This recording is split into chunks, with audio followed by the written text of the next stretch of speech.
You know what's happening, so let's get into it. As you can see, I created a Google Sheets document here that shows all of these artists' highest rated songs on AOTY. So I'm gonna listen to all these songs, and then I'll give you all a rating, and I'll talk about what the song's like and if it's worth uh, these high ratings.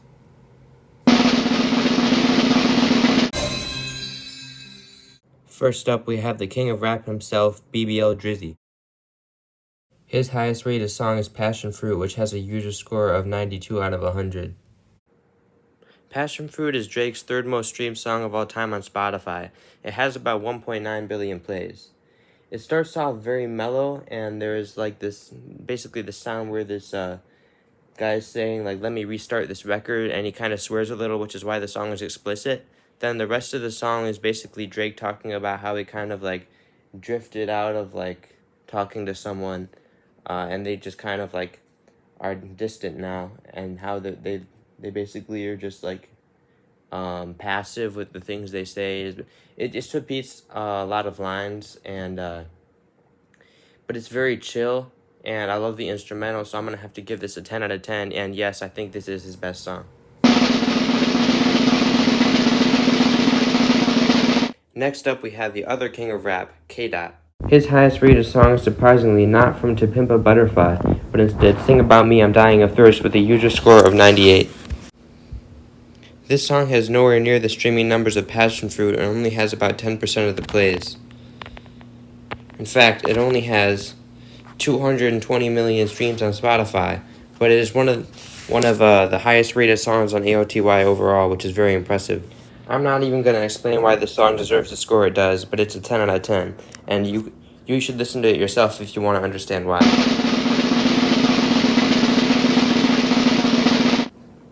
Next up is Taylor Swift.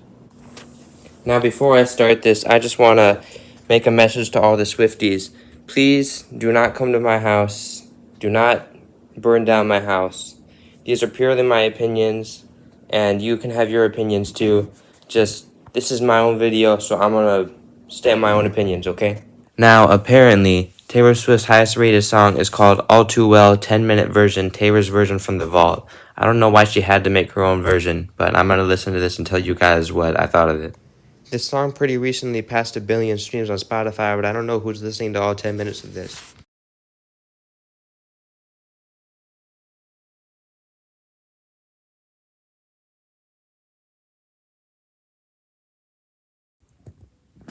Well, I had to pause listening to Vultures 1 to listen to All Too Well Taylor's version, 10-minute version from the vault, or whatever it's called, so I hope you guys are happy. Now, I'm going to be completely honest with all of you, and I know a lot of the Swifties aren't going to like this one, but the song sounds like unseasoned chicken, okay?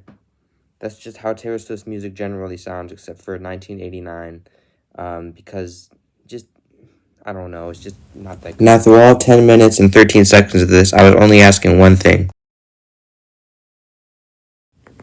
It's just basically her talking about a bad relationship she had or something, dragged out over like 10 minutes, so it's really overhyped, and I'd give it like a 6 out of 10.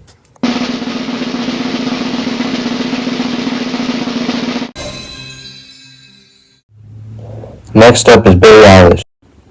Her highest rated song is Happier Than Ever, which has a user score of 94.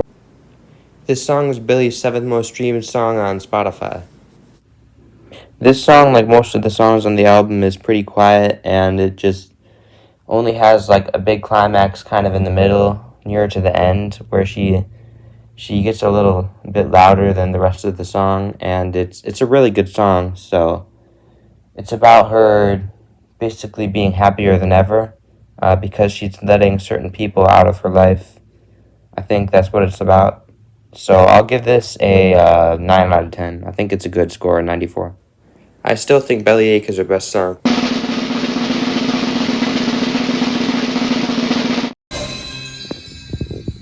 Next up, Bruno Mars. His highest rated song is Locked Out of Heaven, which has a user score of 94. Locked Out of Heaven is one of Bruno Mars' biggest hits, and it has over 2 billion streams on Spotify. The song is about having a feeling of euphoria and feeling like you've been locked out of heaven, basically. It's kind of explained through this line that says, "Your sex takes me to paradise." That's all I'm gonna say. Overall, I think this is generally Bruno Mars's best song, and I would give this a 10 out of 10.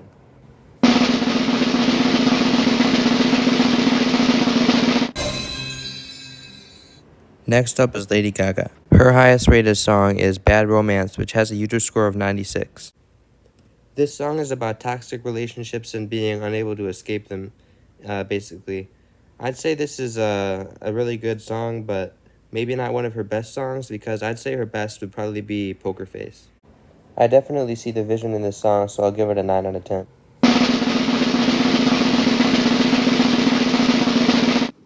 Next up is Justin Bieber. His highest rated song is Beauty and a Beat with Nicki Minaj, which has a user score of 77. This has over 1 billion streams and is still one of his most popular songs despite being one of his oldest songs. Now, I think it should go without saying that this song is a certified classic and probably one of the best songs that Justin Bieber will ever make in his career. Most of his new stuff is either insanely mid or just really bad. I'm looking at you, Justin Bieber fans. I mean, just look at these lyrics. I get my peaches out in Georgia, oh yeah, shit. I get my weed from California, that's that shit. I took my chick up to the north, yeah, badass. I get my light right from the source, yeah, that's it. Anyways, 8.5 out of 10. Next up, Ed Sheeran. His highest rated song is The A-Team with a user score of 80. This song has about 1.1 billion streams, but honestly deserves more than his other songs. Now, I personally think Ed Sheeran is really overhated, so this is where I'm coming from. With that being said, I actually do think The A-Team is his best song, and it's also one of my favorite songs. It just feels so organic coming from him, unlike his new modern stuff, so I'm going to have to give this a 10 out of 10.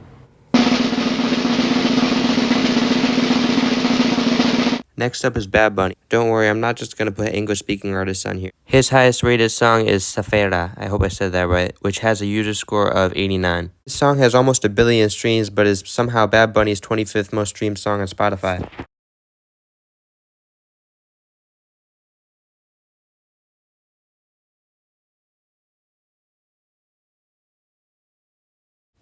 Okay, so I can't tell you too much about the song because I don't really speak Spanish that well, but it has a lot of amazing beat switches and it has some great features, so I think I'm going to give this a 9.5 out of 10 because I really liked it.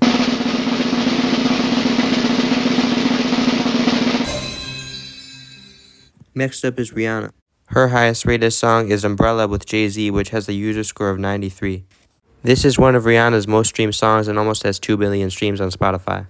Now, the first time I heard the song was actually when we had to do it for a class lip sync in middle school, and I ended up really liking it after hearing that.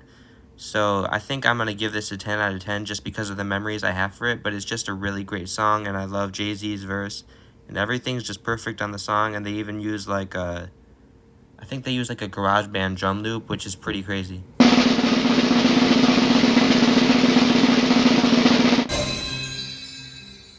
Next up is The Weeknd. His highest rated song is 28, which has a user score of 96. This song is one of his oldest songs and only has 147 million streams. This song is pretty much about The Weeknd's regrets with like letting a girl sleep in his bed, and it's a little strange, but it sounds really good, and his voice is like angelic, so I'm going to give this a 9 out of 10.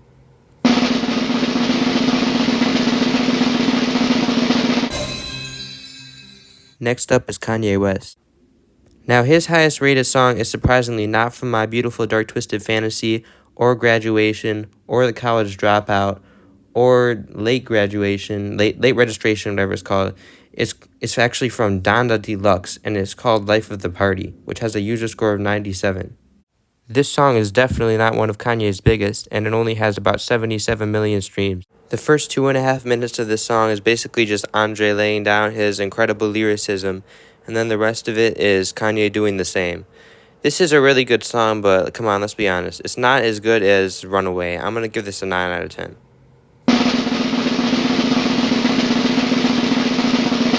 Next up is Post Malone. His highest rated song is Rockstar with a user score of 88. This song has over 3 billion streams, so yeah, it's pretty big. This song just really isn't as good as people say it is, and I'll give it like a 6 out of 10. I'm going to leave it at that. Also, if you want to watch the music video, just be warned, there's a lot of like violence in it and blood.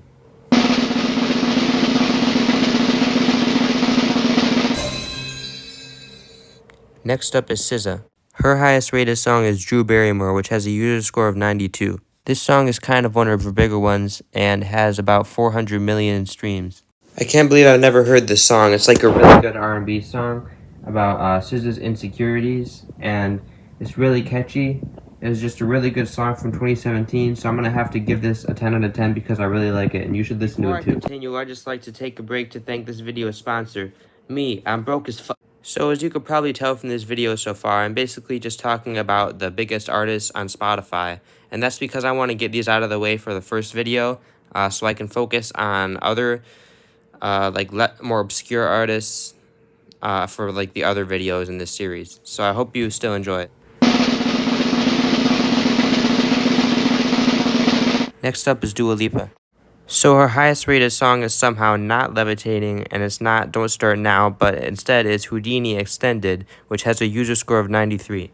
This song actually has 10 million streams, but the original has about 872 million streams.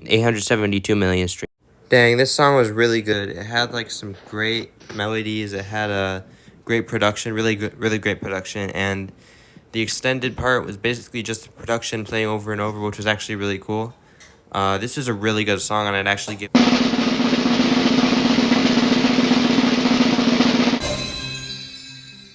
Next up is Coldplay. Their highest rated song is, unsurprisingly, Viva la Vida, with a user score of 96. This is one of their biggest and most recognizable songs, with over 2 billion streams and close to 3 billion streams. I don't really think I need to explain too much why this is one of their best songs, but it's definitely a 10 out of 10, and that's because of like the uniqueness of it and like the whole vibe of the song. And if you listen to it, then you'll definitely know what I mean, but you probably listened to it, so you know what I mean. Well, guys, that was the video. I hope you enjoyed, and I'm definitely going to do a part 2, especially if you give me at least 50 likes. Which shouldn't be too hard because I hope more than 50 people are going to watch this video. But I'm going to upload this as soon as I record it, and it's going to be uploaded today, I think, when I finish recording it. So I hope you guys enjoy it.